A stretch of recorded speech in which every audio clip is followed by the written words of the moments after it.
Bashim Yahushua Bashim Rakakwadash. I was just watching a video that the elder Yashawamba out of Dallas, Texas put up.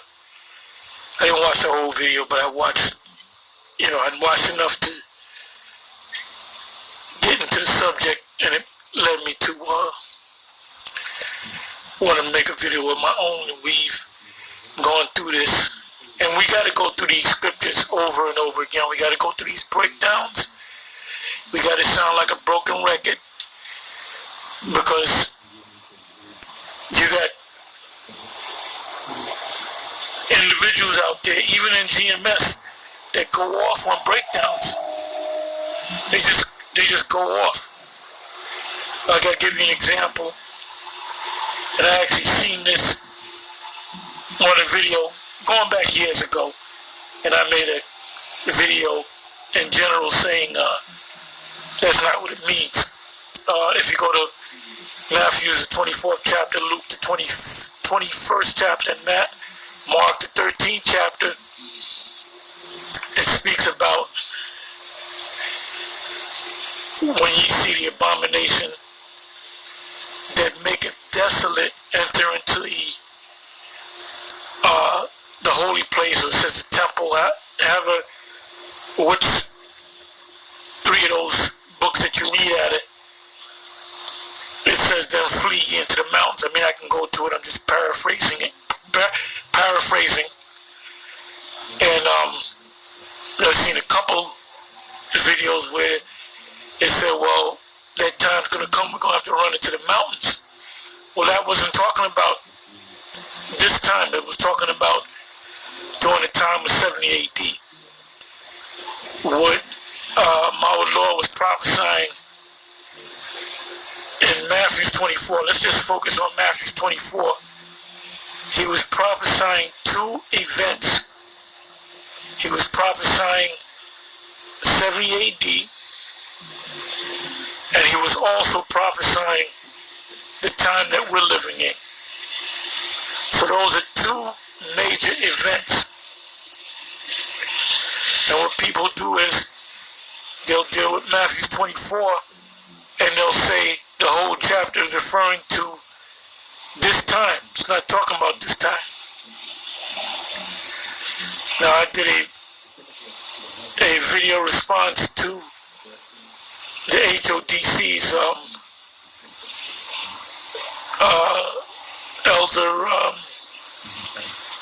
Barak, where he called us out, breaking down Revelation 12, and he completely broke it down wrong. I mean, the whole breakdown was just totally wrong.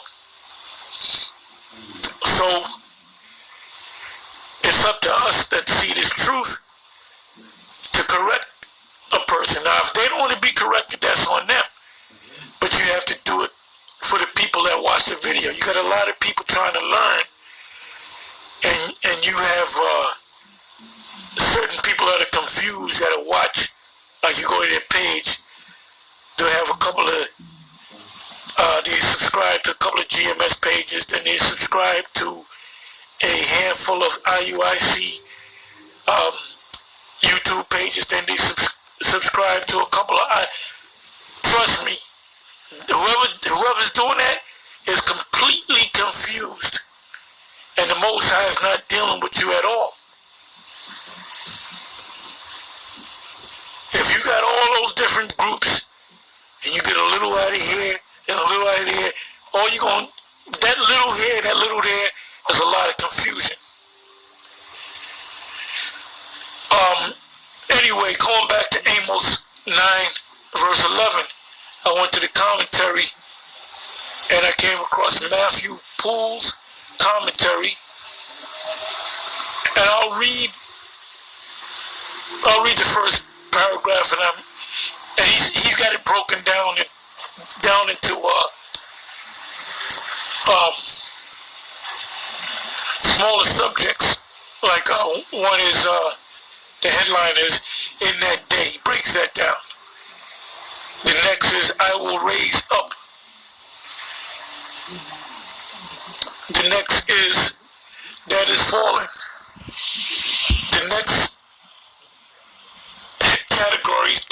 categorizes it, and close up the breaches, and the next is I will raise up his ruins. And he's on point, but then he goes off point. And when you follow these Christians, so-called Christians, I mean, that's confusion in itself, because all you got to do is go to their commentaries, and there'll be a bunch of different commentaries of different Christian teachers, and they all contradict each other. So we know that this Christianity stuff is complete nonsense. Anyway, and like I said, we got to keep going over this over and over again, especially these prophetic scriptures, because Amos 9 and 11 is prophetic scripture for our time now, and it has nothing to do with the so-called church of believers, whether they be Gentiles. Anyway, it's like this guy vocab.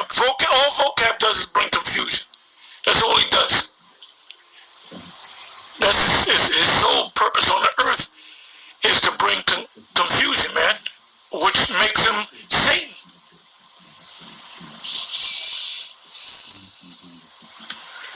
Where two or three are gathered in my name, the scriptures speak about Satan is in the midst. Well, that's vocab alone, and these Christians, all they bring is nothing but confusion. So you're wasting your time even talking to a Christian, because they're completely bugged out in the mind. Anyway, it says, Matthew Poole's commentary, it says, I'll read this opening paragraph. This promise, I nothing doubt, has a double aspect, both to the return out of captivity. He's right on that, because the return out of captivity is when Israel went into captivity. But it's actually talking about the captivity that we're in today, which is Esau's captivity. The world rulership, the nation that rules the world are Edomites. These so-called white people are Edomites, biblical Edomites. And they would never admit to that, because they would have to say that they're the Edomites. And to the Messiah's kingdom, and each part is to be considered by us. If we would duly explain this in the following verse, let us look first to the letter and historical reference, and next to the mystical and spiritual sense of the words. Let me read that again. Let us look first to the letter, the actual prophecy, and historical reference. The historical reference is talking about David. When you go and read Amos 9:11, it's referring to the actual David and his house, his tabernacle. So that's the historical reference.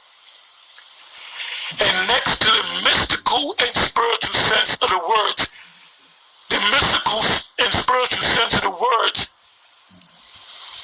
you would have to understand reincarnation. You would have to understand that David is back again, or will come back again. And that the tabernacle of David, or the kingdom of David, are the people that was with David that are back here again. See, Christians will never understand most of these prophecies, because they don't accept a reincarnation. So it says, in that day, a very usual phrase in scripture, whereby a time fixed and certain yet unknown to us is intended in the set time which the Most High have prefixed, right, which is prophecy. It says, I will raise up, lay the foundation, and build up, reduce out of the captivity, which is Esau's captivity. That's what they don't understand. And reestablish in their own land.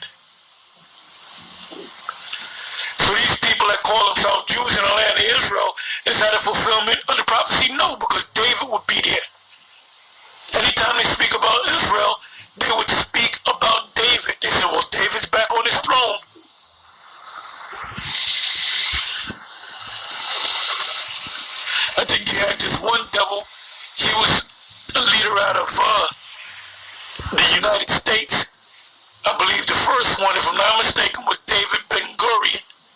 Well, he had the name David. That was no King David. That was just an Edomite that died long ago. So the fulfillment of David, the tabernacle of David, is David sitting back on the throne. The actual physical David sitting back on the throne, reincarnated, back in the flesh, regeneration, which means the same thing, back in the flesh. The house of David, and those that did adhere to David's family, which are here called a tabernacle. Partly for that, it never did after the captivity raised to a free and independent kingdom. Exactly, because it's referring to now. And partly because he would distinguish the Jews from the apostate Israelites. Apostate, let me go to Google to get their definitions. Those people over there in the land of Israel are the apostate Israelites.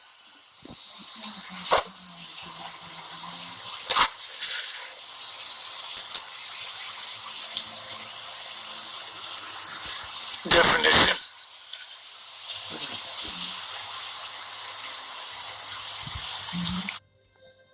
She works for you, as did you at one time, Agent Shaw.